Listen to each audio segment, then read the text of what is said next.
السلام عليكم ورحمة الله وبركاته يا اخوانا. خارج حوار على اللغة الإندونيسية، عايز اقول لكم حاجة مهمة جدا، اللي هي يعني بجد احنا كعرب لازم نشكر اخوانا الجزائريين والتوانسة ومغاربة. يعني احنا كنا بندرس في الجامعة انه في لفظين للنداء في اللغة العربية. يعني في نداء ياء للبعيد، يعني يا، وحرف نداء ألف للقريب. احنا يعني لقينا ممكن كلمات في الكتب هي نداء بالألف، لكن يعني مش متخيل، يعني احنا مش متخيلين ازاي هنا نطبق، يعني احنا نطبق القاعدة دي في الحوار العادي، حوار اليومي.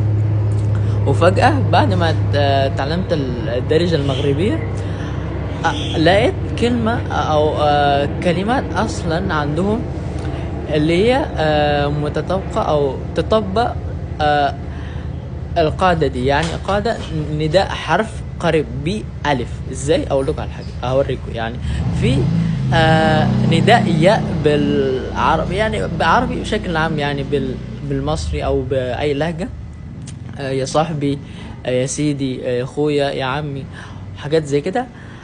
عند اخواننا المغاربه وتوانسه والجزائريين عندهم صاحبي، صاحبي، عشيري، اخويا، اختي، كيما هكا.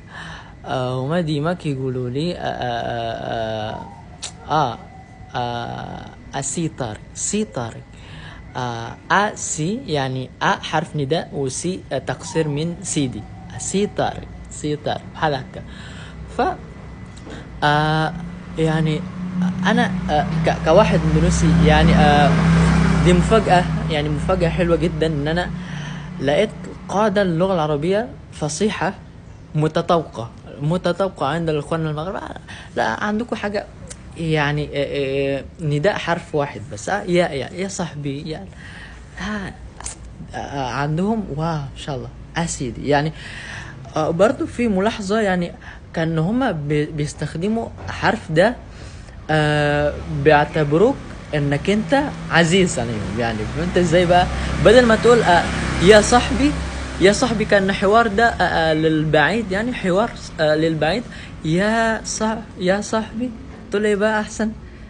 صاحبي، يعني انت قريب لي ان شاء الله. يعني شفت الحلاوة بقى.